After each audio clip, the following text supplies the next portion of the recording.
This is the Tom Bigby Tales, and I'm your host, Shannon Evans. I write about a small town in northeast Mississippi along the Tom Bigby River called Columbus, and sometimes I write about the rest of the state. Today is another episode in the series about Nancy Luke Carpenter and our Tennessee Williams building, which is owned by the Columbus Cultural Heritage Foundation, a 501c3. This episode is titled Robbing Peter to Pay Paul at the Columbus Cultural Heritage Foundation. Last week, I reported on Nancy Luke Carpenter's appeal last Thursday night to the Columbus City Council for a matching grant that the mayor inexplicably promised without council knowledge or approval on September 29th, 2023, in a letter that Carpenter included in her grant application. That would have been a year ago. In October of 2023, I reported that the mayor had signed a promissory note to the Mississippi Department of Archives and History, the grant owners, for $54,069.69, matching grant share. And he included the form as well as a letter of support that said he would work with Carpenter to identify sources of funding in the council. So he kind of backpedaled on the promissory note he signed in the same application packet. Carpenter still needed a way to prove that she had this matching fund in hand because he wasn't giving her a check and he wasn't authorized to do so. So when she submitted that grant last September, she had to show a bank statement with matching grants before the work could start, which was supposed to start 1 April, but didn't start until later.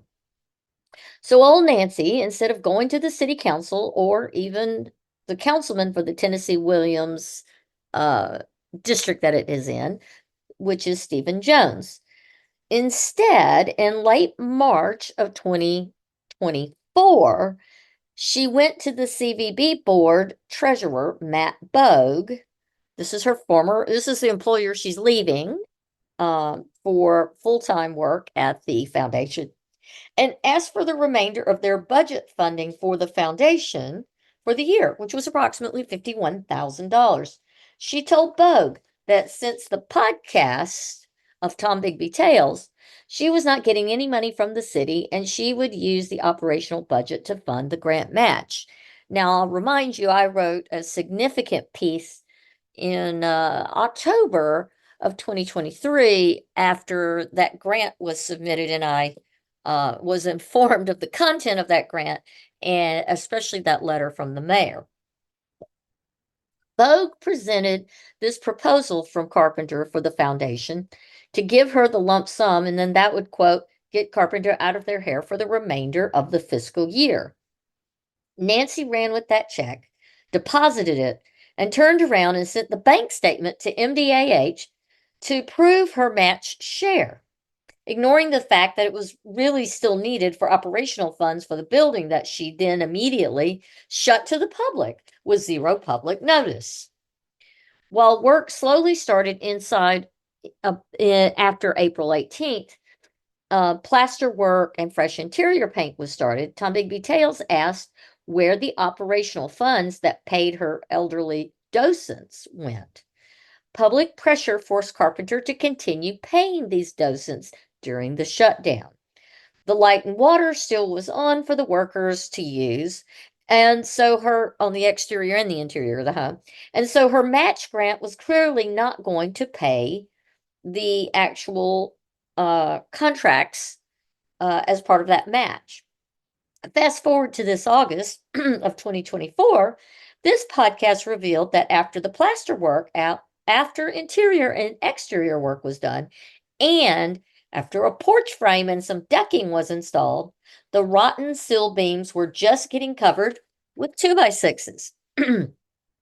Then on August 15th, 2023, almost an entire year after the grant application was submitted, and almost a year since we at Tom Bigby Tales exposed the unsupported grant match promise and the need to appeal to the city council for said match, and almost 6 months after sending a bank statement to MDAH, quote, showing she had the match, Carpenter finally reached out to Councilman Jones, asking him to support her request for funds for the foundation.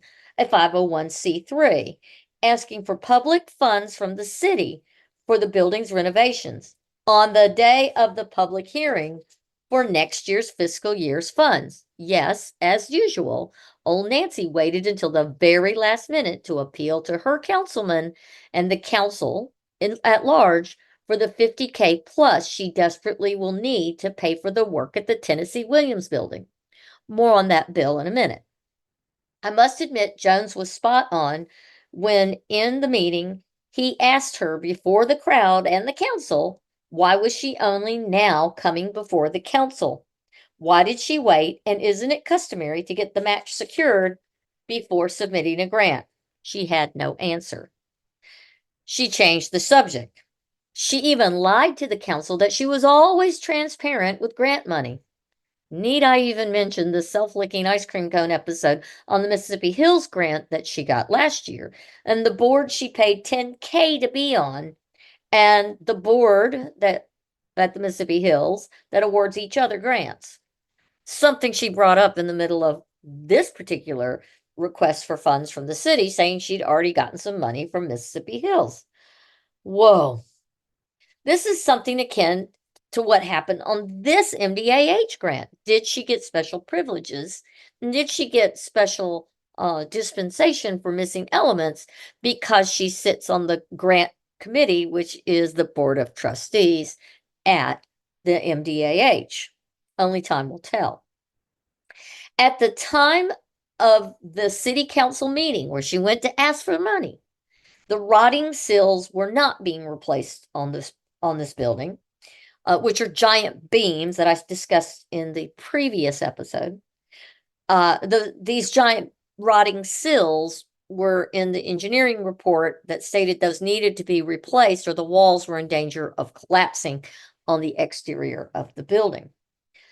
While at this time of that meeting on last Thursday, the rotting sills were not being replaced. However, the porch was on clearly a fast track and almost completed, and everyone was ignorant in the council and the public of that engineer's report until the next day when I got the public records that arrived from MDAH that I had requested and read on the last episode of Tombigbee Tales. Not 24 hours after that podcast episode was released in the wild, and all exhibits from that episode were emailed or delivered to the Foundation Board, the Columbus Visitors Bureau Board, the City Council, Mayor Gaskin, the City Engineer, the City Building Inspector, and the Board of Supervisors. That, dear friends and Miss Carpenter, is how transparency works. I shared the documents that I had. I also shared them with the Columbus newspaper, the Dispatch. The following Monday, this Monday, the east side of the building was suddenly being prepped to be jacked up, and that rotten sill was replaced. Imagine that. After Tombigbee Tales episode, suddenly they decided to ignore the fact that they had a big porch that had already been added on and almost complete, and they thought they'd jack up the building and replace the rotten sill. Today, the men who had been putting the new decking on that porch that was attached to a frame, hung on 2x4s that were nailed to the rotten front sill, well, that decking was being deconstructed today. Wow. Now it seems to me that the sills should have been replaced before any interior plastering and painting was done, due to the house being jacked up 3 different times to complete these replacements. That seems more reasonable. However, it would also seem that due to all the shiplap siding being removed or bolted over, shouldn't that have been replaced and repainted after the sills were replaced, not before?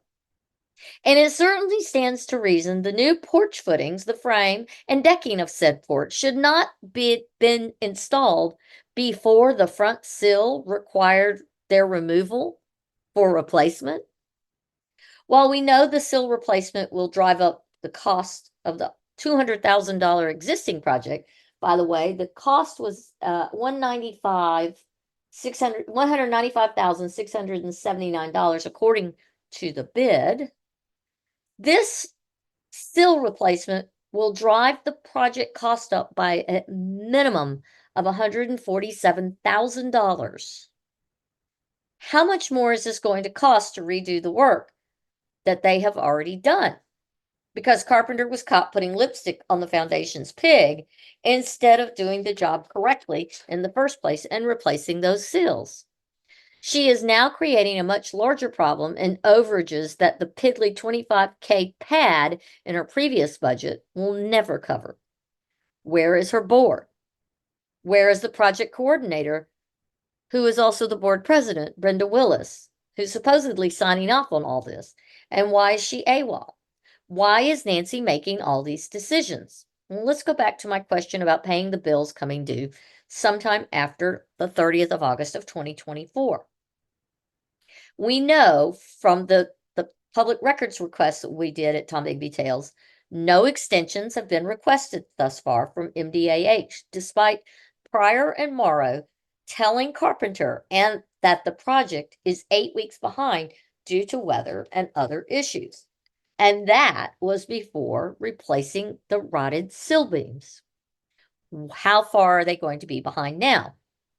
As soon as the project is done, and all the Band-Aids are going to have to be put back on that'll be messed up from jacking up the house, the bills for all this work will have to be paid. Pryor and Morrow, Joe Morgan Construction, all the subs, the folks with the building jacks, and all the materials will come due.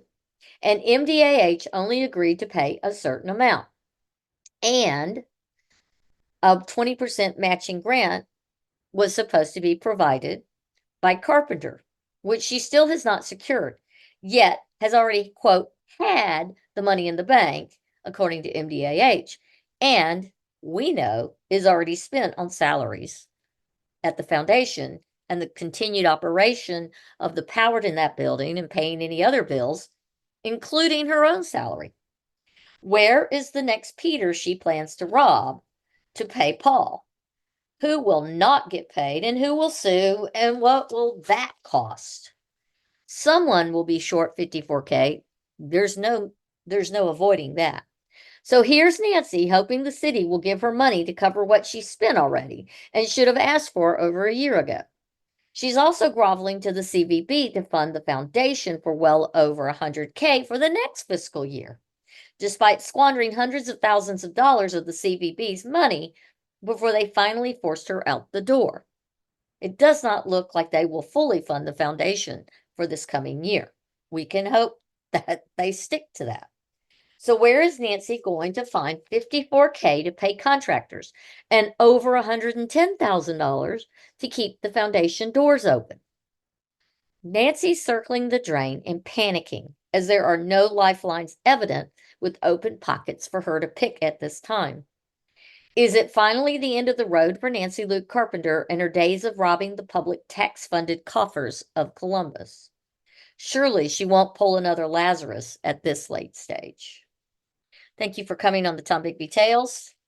I hope you'll call your city council member and you'll call the CVB board members and the CVB's current director, Francis Glenn and Sharon Johnson, and tell them, do not fund this particular boondoggle, this matching grant, or the foundation's future operation budget. Thank you for joining me on the Tom Bigby Tales. Until next time.